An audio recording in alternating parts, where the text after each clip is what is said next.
अस्सलाम वालेकुम बच्चों। आज हमें अकबर जयपुरी की गज़ल का पहला हिस्सा पढ़ना है, जो आपकी दरसी किताब के सफ़ा नंबर 150 पर दर्ज है। लेकिन उससे पहले हम अकबर जयपुरी के बारे में थोड़ी सी जानकारी हासिल करेंगे कि अकबर जयपुरी कौन थे। सैयद मोहम्मद अकबर नाम और अकबर तखल्लुस है। अदबी हलकों में अकबर जयपुरी के नाम से जाने जाते हैं। आप 1928 में जयपुर राजस्थान में पैदा हुए। अकबर जयपुरी ने गज़लों के अलावा हमद, नात, मदा और रसाई नज़में भी लिखी हैं। आप 4 मार्च 1998 में श्रीनगर के हसन आबाद रेनावारी इलाके में वफात पाए और वहीं दफन भी हुए। ये थी थोड़ी सी जानकारी अकबर जयपुरी के बारे में। अब हम इसकी गज़ल पढ़ने जा रहे हैं। गज़ल का पहला हिस्सा पढ़ने जा रहे हैं।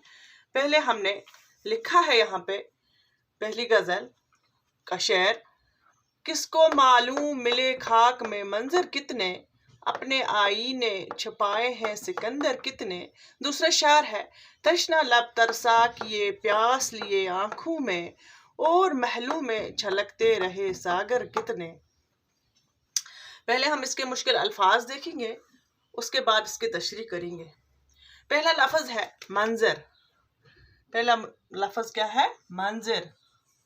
मंजर कहते हैं नज़ारे को, दुनिया के नज़ारे को, नज़ारा। दूसरा लफ्ज़ है सिकंदर। सिकंदर नाम है, लफ्ज़ नहीं है, नाम है। एक मशहूर यूनान का बादशाह था।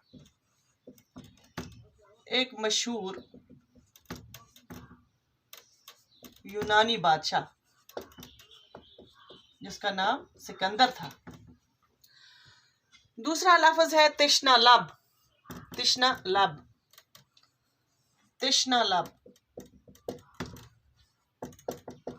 कहते हैं निहायती प्यासा। तिश्ना, प्यासा। यहाँ शायर की मुराद प्यास से नहीं है बल्कि नाकामी से है। नाकाम भी लिख सकते हैं यहाँ पे, नाकाम। तिश्ना लब। और दूसरा लफ्ज़ है यहाँ पे सागर। सागर, सागर कहते हैं जाम को, शराब के प्याले को, शराब का प्याला।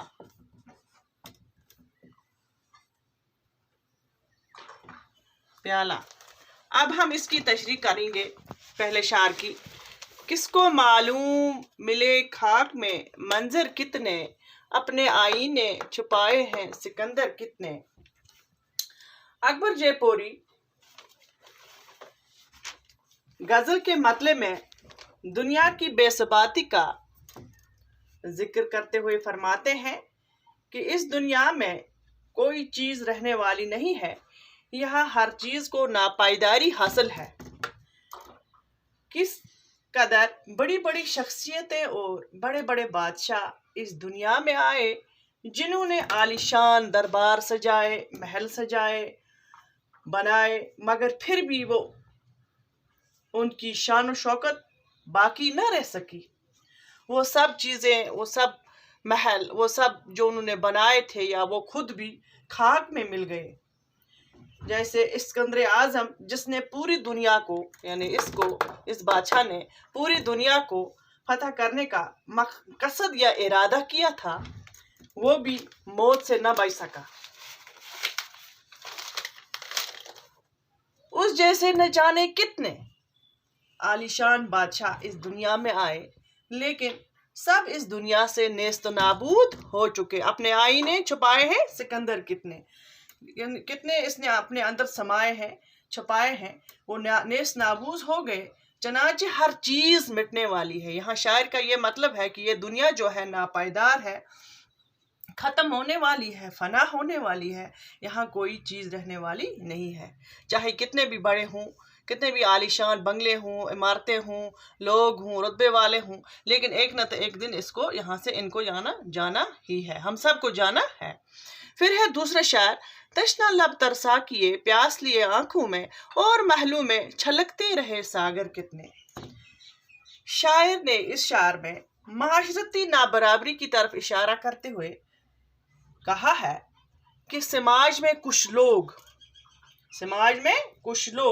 اپنی بنیادی ضروریات کو پورا کرنے کے لیے ترستے ہیں، یعنی ان کی جو بنیادی ضروریات ہوتی ہیں ان کو پورا کرنے کے لیے وہ ترستے ہیں، اور عمر بھر آنکھوں میں پیاس لیے ارمانوں کا خون ہوتے ہوئے دیکھتے ہیں، یعنی وہ اپنی جو بنیادی ضروریات ہیں ان کو وہ پورا نہیں کر سکتے، ان کے پاس اتنی طاقت نہیں ہوتی ہے، یا ان کے پاس اتنا سہارا نہیں ہوتا ہے، یا ان کے پاس اتنا پیسہ نہیں ہوتا ہے کہ وہ اپنی بنیادی ضروریات جو ہیں وہ پورا کر سکیں، اور وہ اپنی آنکھوں میں کیا کرتے ہیں، یہ ارمان لیے رہتے ہیں کہ ہمارے یہ ارمان، ہماری یہ بنیادی ضرورتیں پوری ہو جائیں۔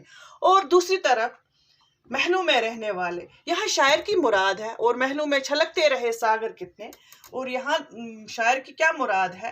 یہاں شاعر کی مراد امیروں سے ہے، عیاش لوگوں سے ہے، بڑے لوگوں سے ہے۔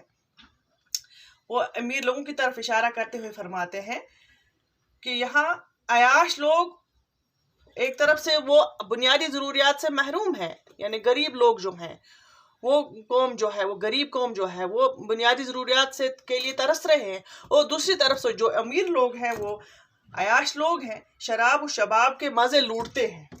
شاعر نے یہاں امیر اور غریب کے بیچ میں پائی جانے والی خلیج کو مؤثر انداز میں بیان کیا ہے۔ آج ہم نے 2 شاعروں کی تشریح کی، امید ہے آپ کو سمجھ آئی ہوگی۔ اللہ حافظ۔